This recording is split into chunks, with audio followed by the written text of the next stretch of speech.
Vamos a dar una pequeña introducción a lo que son las integrales, ¿de acuerdo? Vamos a dar dos perspectivas de cómo se calculan y sirve que diferenciamos entre los dos tipos de integrales, las integrales definidas y las integrales indefinidas. Empecemos con la integral definida. Y para ello, supongamos que tenemos una función f de x, ¿de acuerdo? Y queremos identificar cómo es su área entre la curva y el eje horizontal en el intervalo A, B, ¿de acuerdo? La idea que se tiene, o la idea que tiene Riemann, ¿vale? Que es desde la perspectiva desde la cual vamos a trabajar, o deberíamos de trabajar este tipo de, de aproximaciones, es dividir el intervalo AB en una serie de subintervalos, ¿de acuerdo? A través de una sucesión de valores x0, x1, x2, x3 y así sucesivamente hasta xn-1 y xn, ¿de acuerdo? Donde el primer punto es x 0 y el último punto es xn. Eso significa que tenemos x más un punto, ¿de acuerdo? Ok. Y lo que dice, bueno, esto nos parte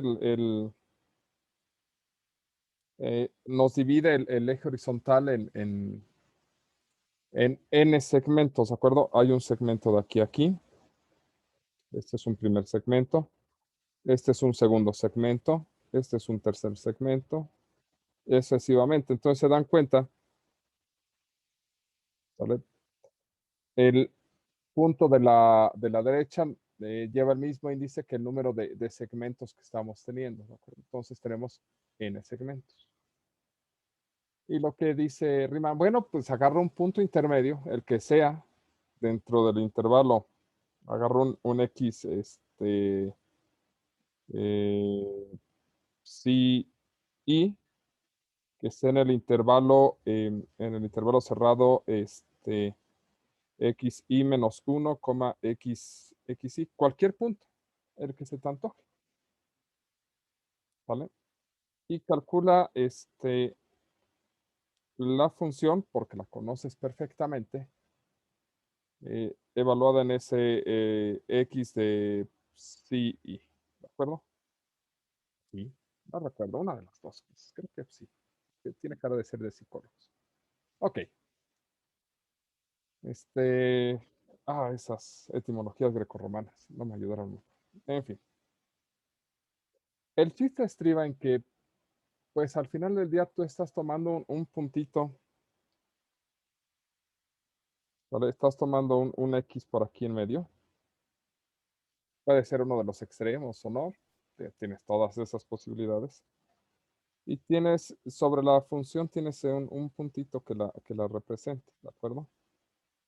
¿Vale? Y así nos vamos. Este es el tercero, este va por acá. Y este iría por acá. Bueno, si nosotros quisiéramos aproximar el área que está debajo, lo que propone Riemann es decir, pues mira, al final del día, si tú tomas las coordenadas de este punto tiene coordenadas x, y la función evaluada en ese punto. Entonces, la función al final del día viene a ser un valor sobre el eje vertical. Luego, entonces, tú tienes una base y tienes una altura. Puedes trazar un rectángulo en ese lugar, ¿de acuerdo? Un rectángulo con esta altura y esta base, ¿de acuerdo? Y aquí sería este otro rectángulo y aquí sería este otro rectángulo y aquí sería este otro rectángulo y aquí sería este otro rectángulo. Ahí está. Obviamente, pues esto no va a ser la función, ¿de acuerdo? Estos rectangulitos son como que diferentes áreas, pero pues ya tenemos un poquito de control sobre esos valores, ¿de acuerdo? Al final del día, ¿sale? El área que estamos analizando, esta área, pues el área se aproxima a la suma de todos los rectangulitos, donde esta es su altura y la distancia entre estos dos puntos es su base. La distancia es bien fácil entre estos dos puntos, pues es el mayor menos el menor. Es decir, xy menos xy menos 1. Esta sería lo que nosotros entenderíamos por la base. ¿De acuerdo? La altura estaría dada por esta expresión. F de x phi y. ¿De acuerdo? Y esto sería de un solo rectangulito, del rectángulo número I. ¿Sale? ¿Cuántos rectángulos dijimos que teníamos? Pues dijimos que teníamos n rectangulitos. Entonces, este símbolo significa suma. ¿Sale? Entonces, estamos sumando todos los rectángulos desde el primero hasta el enésimo rectángulo. Esto indica que vamos a sumar sobre todos los índices i, que va desde 1, 2, 3, 4, hasta la n. Si se dan cuenta, el primero sería x1 y x0, y el último sería xn menos 1, que concuerda con estos, ¿de acuerdo? El segundo tendría x2 menos x1, el tercero x3 menos x2, y así sucesivamente. ¿Vale?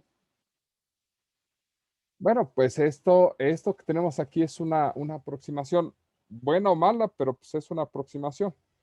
El detalle pues, es que tiene como que partes faltantes, ¿no? Le falta este pedacito. Y también le sobran algunos pedazos que quedaron por debajo. Por ejemplo, aquí le sobra este pedazo de acá. Lo que dice Riemann es lo siguiente. Bueno, esta, esta partición tiene n más 1 puntos, ¿vale? Pues lo mejor para aproximarla o para mejorar la aproximación, porque esto es simplemente una aproximación, es aumentar el número de puntos. ¿Cuántos? Pues los que se te antojen. ¿Qué tanto se nos antojan?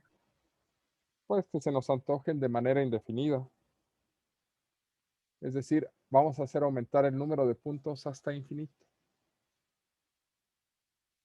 Desde i igual a 1 hasta n de la altura por la base. Es un límite. Los límites no siempre existen, ¿de acuerdo? Pero si existe, pues será la aproximación a la integral. Bueno, al área.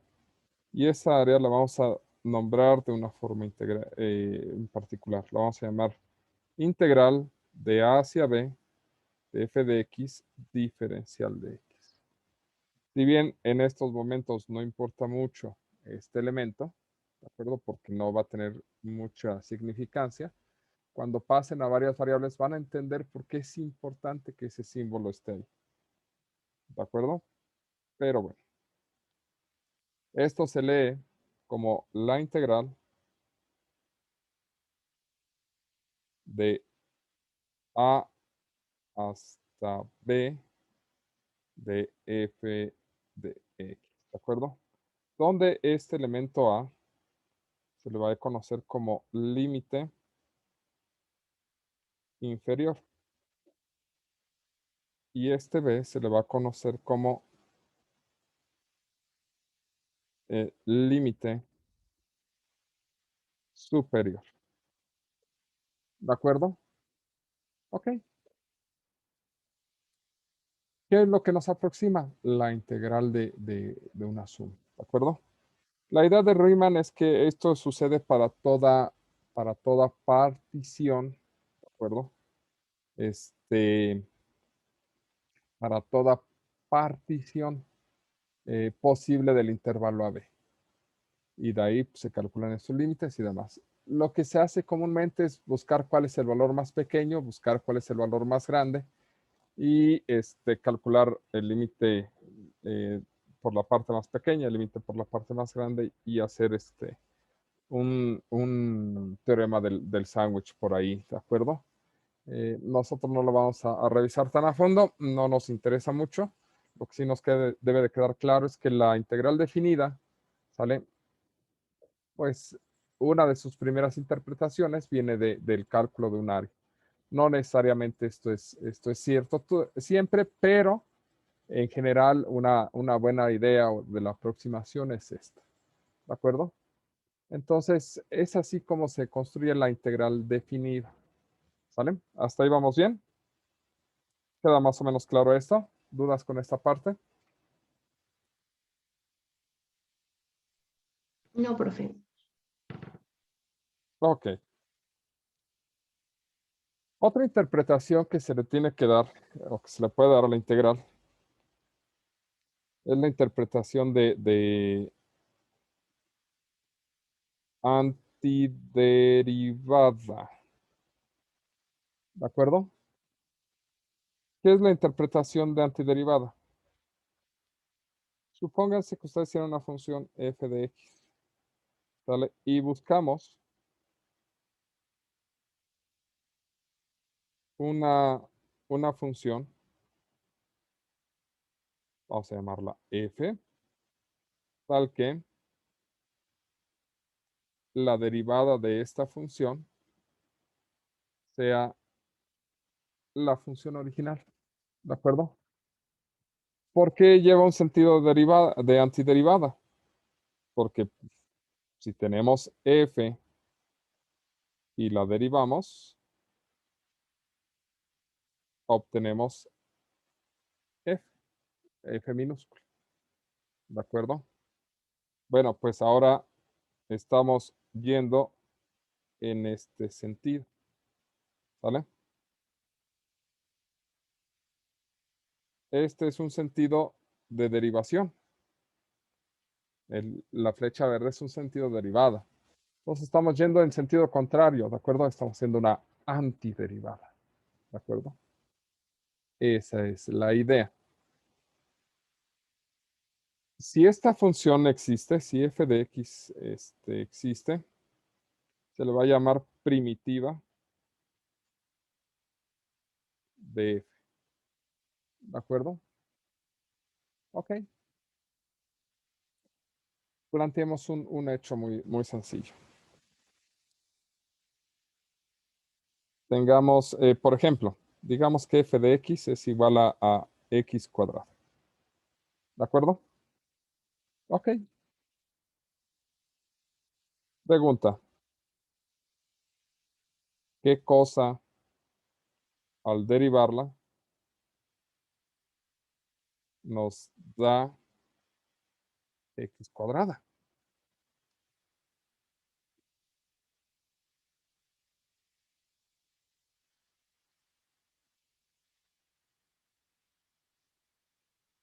Vayamos construyendo esto, ¿les parece? Bueno, nosotros sabemos, lo que sí sabemos son nuestras fórmulas de derivación. Sabemos que de x, la derivada de x a la n, nos da nx a la n menos 1.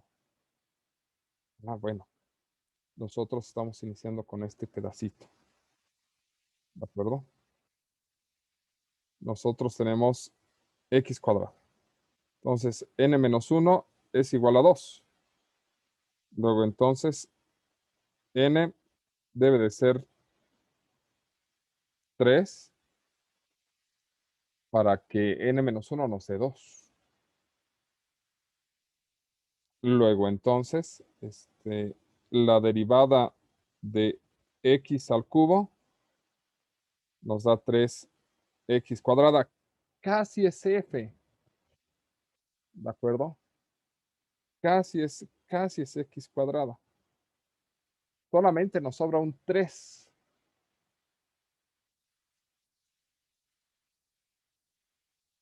Sería multiplicarlo por un tercio, ¿no? Multiplicarlo por un tercio. Entonces, aquí pongo un tercio. Aquí va a aparecer un tercio. Entonces, se cancelan y nos queda x cuadrada. Ah, perfecto. Esto es f. Entonces, f de x debe de ser un tercio de x al cubo, ya que la derivada de f de x nos da f de x. Es decir, la derivada de un tercio de x al cubo nos da x cuadrada. Perfecto. Qué buenos somos. ¿Vale?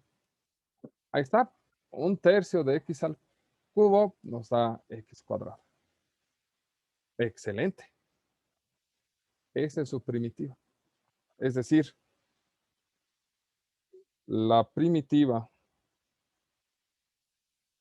de x cuadrada es un tercio de x al cubo. Y entonces, bravo, ya lo logramos. Pero alguien se detiene y dice, a ver. Pero ¿qué pasa si derivo un tercio de x al cubo más 5? ¿Cuánto nos da esto? X cuadrada. X cuadrada. A ver. Y si derivamos un tercio de x al cubo menos 2, ¿cuánto nos da?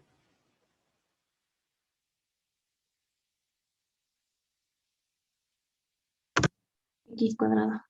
X cuadrada. Y pues, si derivamos un tercio de x al cubo más 1, x cuadrada. Y la derivada es que, no sé, tengo que escoger otro colorcito. La derivada de un tercio de x al cubo menos un cuarto nos da x cuadrada. Pero, ¿cuál es la primitiva?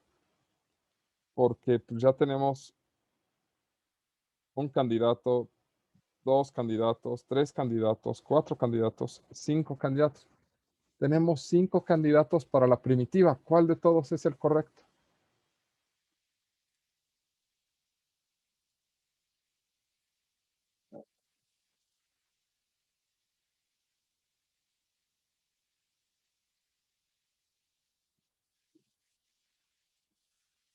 O ninguno es correcto y estamos haciendo mal el análisis.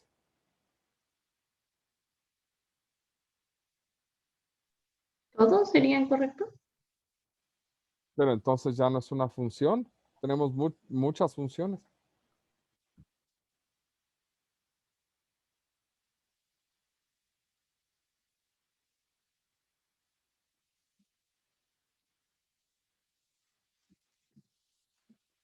Y este es exactamente el detalle que tenemos con la integral, ¿de acuerdo? Cuando nosotros trabajamos con el sentido de antiderivada, ¿vale? Antiderivada, eh, nosotros empezamos con una función f de x, diferencial de x, y en la cual buscamos una primitiva, ¿de acuerdo? Pero resulta que no podemos encontrar una primitiva, sino que tenemos múltiples primitivas, ¿de acuerdo? Y este es el motivo por el cual agregamos una más c, una constante de integración, ¿vale? Este más c, que es la constante de integración, refleja que nos es imposible identificar cuál era la primitiva original, ¿de acuerdo? ¿Vale? No sabemos de dónde viene exactamente f. La idea es que nosotros comenzamos con esta función, ¿de acuerdo? Por algún motivo la derivamos. Y ahora que tenemos f, queremos devolverla a su forma original. Pero no podemos, porque no conocemos la c, nuestra constante de integración.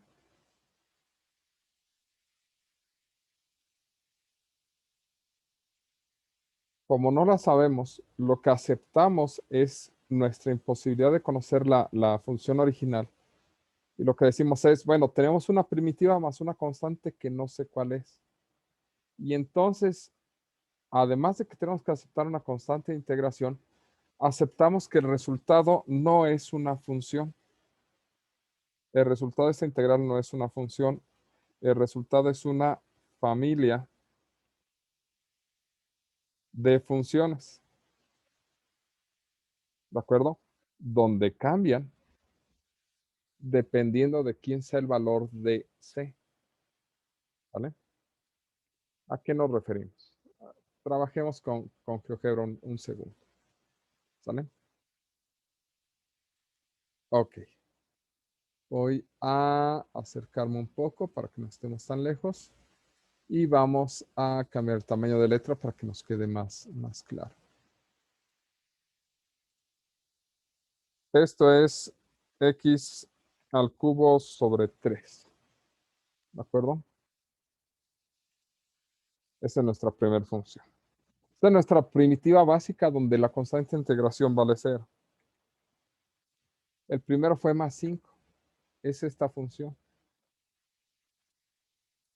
El siguiente fue menos 2, que fue otro de los candidatos que propusimos hace un segundo. Más 1. Más 2. Voy a proponer varios. Más 3. Más 4. Menos 1. Ya tenemos menos 1, menos 2, control menos 3. Menos 4. ¿Vale? Todas estas son funciones primitivas con un valor definido para la constante de integración. ¿Sale? Este conjunto de funciones que se dan cuenta tiene la misma forma. Se les llama familia de funciones. Dense cuenta cómo todas pasan o tienen como que la misma estructura. Como si hubieran agarrado una tela y lo hubieran estirado por algún centro. ¿De acuerdo? Sin embargo, tenemos un montón, una infinidad de funciones.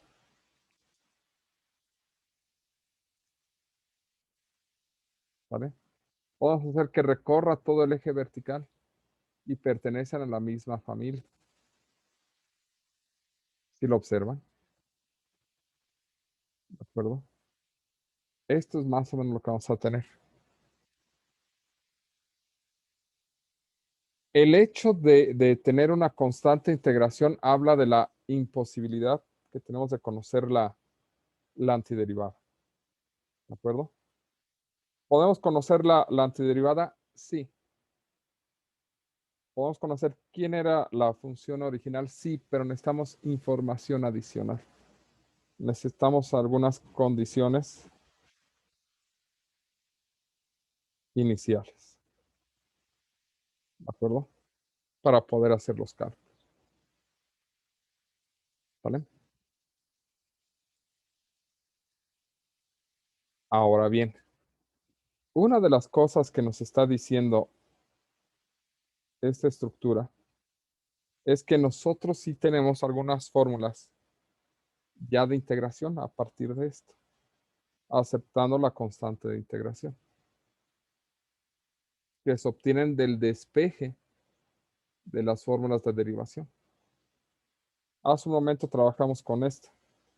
La derivada de xn es igual a nxn menos 1. Bueno,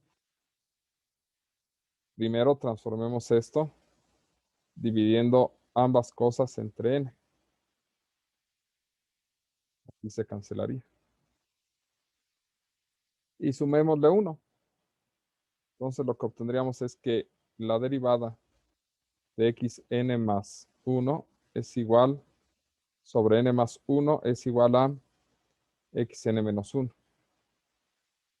Si nos lo llevamos en sentido contrario, lo que significa es que la integral de x, perdón, aquí no es xn menos 1, aquí es x. La integral de xn diferencial de x es xn más 1 sobre n más 1 más c. Hagamos otro ejemplo. Este más sencillo.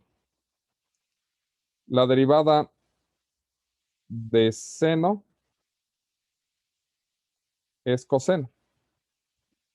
¿De acuerdo? Eso significa que la integral de coseno va a tener este resultado. Por lo cual, la integral del coseno de x diferencial de x es el seno de x más c.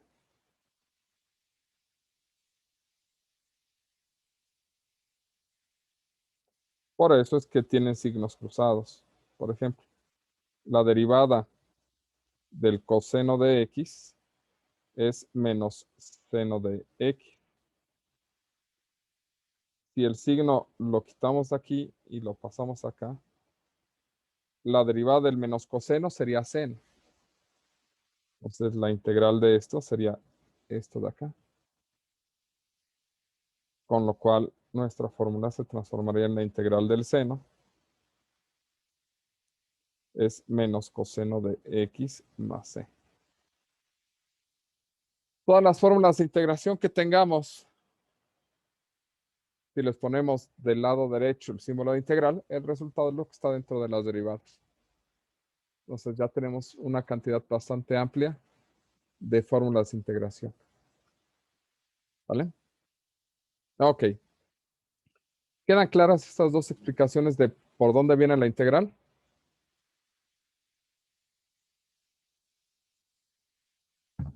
Sí. Sí. Ok, perfecto. Pues vamos a detenernos hasta aquí y vamos a continuar con la próxima sesión. Vamos a continuar con la parte de empezar a hacer nuestras primeras integrales, tanto definidas como indefinidas. Pero vamos a detenernos.